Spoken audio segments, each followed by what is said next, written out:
Welcome dear friends. এই ভিডিওটিতে কেমন আছে রবীন্দ্রনাথের প্রিয় সেই ছোট নদী তা জেনে নেব। এখানে আমার প্রতিবেশিনী কোপাই নদী।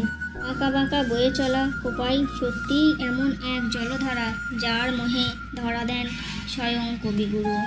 বোলপুরের লাল মাটিকে সাক্ষী রেখে তরুবিরল অঞ্চলের সিথি হয়ে যুগ যুগ ধরে বইছে এই নদী।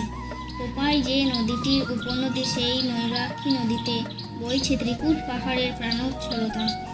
আঁকাবাঁকা চলনে বহু মানুষের জীবনযাপনের শরিক হয়ে কোপাই শান্তিনিকেতন, লাভপুর আর কঙ্কালীতলা দিয়ে নিজের গতিপথ এঁকেছে। আঞ্চলিক নাম শাল, কিন্তু এক অদ্ভুত প্রেমময়তার জন্যে কোপাই নামটি বহু ব্যবহৃত। গ্রীষ্মে শান্ত লাজুক মেয়ের মতন এই নদী স্বল্পবাক।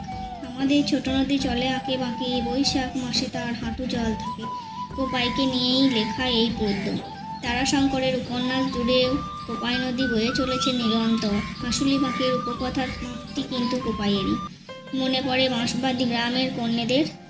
কোপাই ঠিক তাদের মতো আপাত শান্ত, কিন্তু মাঝে মাঝে বন্যা আসে খাতে। সব ভাসিয়ে কোপাই তখন নিজের খেয়ালে ভাঙতে থাকে চারপাশ। এই ভাঙনের সময় না এলে চেনাই সম্ভব না কোপাইকে। কিন্তু রবীন্দ্রনাথে তারাশঙ্করের কোপাই আর ভালো নেই। ক্রমে শুকিয়ে আসছে সে। ফটিক স্বচ্ছ স্রোত আর নেই তার। নদীর গতিপথে বহু জায়গায় বালির চর স্থায়ী হয়েছে। আগে বর্ষাকালে কোপাইয়ের রূপ দেখে শিউরে উঠত সবাই। প্রায় বন্যা পরিস্থিতি হতো আশেপাশের গ্রামগুলিতে। এখন বর্ষার সময় তার সেই ক্রোধ কিছু মাত্রায় স্থিমিত হয়েছে, যা এক প্রকার ভালো।